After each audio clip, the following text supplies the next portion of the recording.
నయీం కేసులో నిజాలు వెలుగు చూసే అవకాశం లేదా? సిట్ దర్యాప్తు నత్తనడకన సాగుతోందా?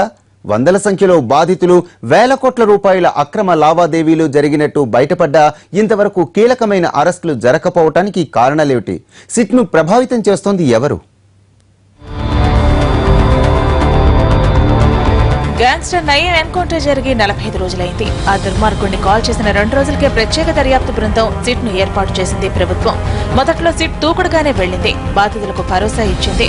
నమ్మి ఇప్పటికీ చాలా మంది ఫిర్యాదులు చేస్తూనే ఉన్నారు. ఆశించిన స్థాయిలో సిట్ ఫిట్ గా లేదని భావించి అడిషనల్ డీజీ అంజనీ కుమార్ కు బాధ్యతలు ఇచ్చారు.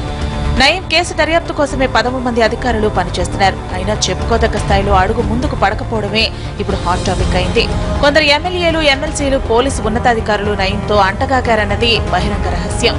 వాళ్ల అండతోనే అరాచకవాది చెలరేగడన్న ఆరోపణలు బలంగా ఉన్నాయి.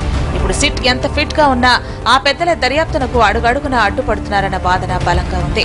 అసలు ఎన్కౌంటర్ కు ముందు ఓ police officer land matter settle చేసేందుకే నయీం షాద్ నగర్ వెళ్లినట్లు దర్యాప్తులో తేలిందని చెబుతున్నారు. నయీంతో చివరి ఫోన్ కాల్ మాట్లాడింది కూడా ఆ పోలీస్ ఆఫీసర్ అని తెలిసింది. ఇక ప్రజాప్రతినిధుల సంగతి సరే, అలాంటి వాళ్లంతా దర్యాప్తు ముందుకు సాగకుండా అడ్డుపడుతున్నట్టు అనుమానాలు పెరుగుతున్నాయి.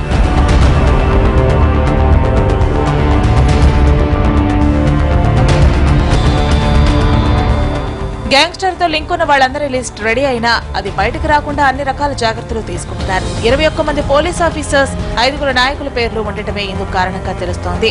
నయీం తరఫున బెదిరించిన వారి ఆడియో, వీడియో టేపులు కూడా సిట్ దగ్గర ఉన్నాయి.